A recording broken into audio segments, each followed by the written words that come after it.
Welcome to Cloud Infrastructure Services YouTube channel. In this video, we are going to show you how you can set up a MariaDB server running on Windows Server 2019 hosted on Azure. So simply click the link in the description box to come to this marketplace listing for Azure, and from here you want to create a new virtual machine with this particular image. Now this image comes with pre-installed MariaDB server along with MySQL, Workbench and HeidiSQL. So simply click on Get It Now. After that, click on Continue. After that, you would be brought to this product description page from where you need to click on Create. And then you will be brought to this page from where you can customize your virtual machine. So choose the subscription that you have and then choose a resource group by either creating a new one or by choosing an already existing one. And then give your virtual machine a deployment name. So I'm going to call this one as MariaDB. After that, choose the region or zone where you want to deploy your virtual machine. Once that is done, scroll down and make sure that the image is the one that you got from the link in the description box. After that, choose the size of the virtual machine according to your requirements. Once that is done, you need to create an administrator account for Windows Server 2019. So provide in the credentials as the username. So I'm going to go with CISAdmin and a password.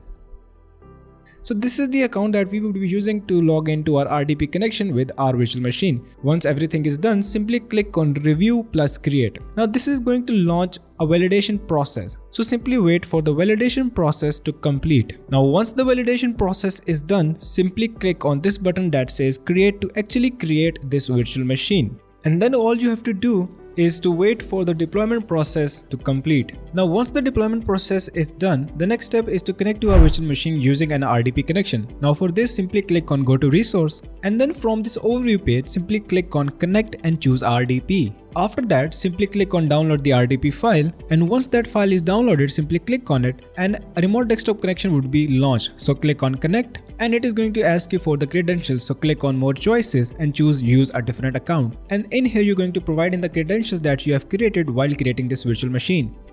After you have typed those in, simply click on OK and then click on Yes. After that, simply wait for the connection to be fully established. And once the connection has been established, you also need to wait for the Windows Server 2019 to completely load. Now once the Windows Server has completely loaded, the next step is to actually access your MariaDB. Now MariaDB or this particular image comes with pre-installed MariaDB, and to access and manage it, we have two different options. We have the MySQL Workbench and HeidiSQL. So we can access MariaDB with both of these. So let's just go with the first one, which is MySQL Workbench. Now in this MySQL Workbench, you can connect to your MariaDB by simply clicking on this local instance MySQL button. Now the password for the root user of MariaDB is currently set to blank, but you can change that afterwards. Anyways, simply click on it and it is going to ask you for the confirmation, and after the confirmation you will be able to access your MariaDB database. So you can view the schemas over here. Like we have one schema that is test, and you can view the administration over here. You can run the SQL commands right over here, but we're going to show some of the commands later on. But let's just go with how to access MariaDB using HeidiSQL. So simply launch the HeidiSQL from the desktop, and then to create a connection with your local database, simply click on New and then make sure that the port number is set to 3306. Once that is done, simply click on Open and a connection would be established. Now again, the password for the root user for Azure is blank. So there you go, we have logged into our MariaDB. Now we can easily create different users, we can easily create databases and stuff like that. For example, if I want to create a new database, I'll come over here into query and type in the command as create database, and then I'm going to name it as demo1. And then I'll just hit this play icon to execute this query, and my database has been created. Now to view this database, I'm going to change this command to show databases and execute this query once more, and you can see that we have the database over here, which is demo1.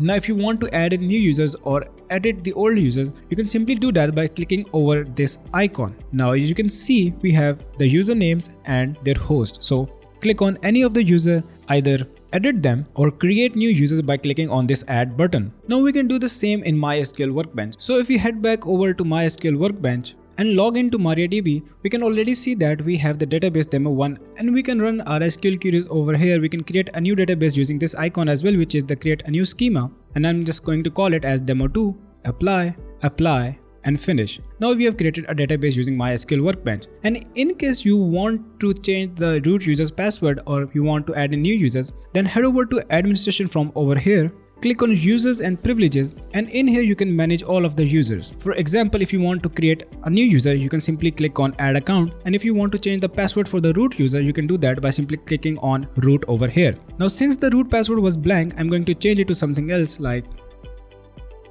and then click on apply to actually apply this password. And just like that, you have changed the password for the root user. And that brings us to the end of this tutorial. Now if you have any queries regarding this tutorial, make sure to leave that query in the comment section down below and we will get to you as soon as possible. And make sure to check out the links in the description box for the marketplace listing for Azure and also for the step-by-step blog post guide on how to set up MariaDB on Windows Server on Azure. And finally, if this video has helped you in any way, make sure to leave a like and subscribe to the channel.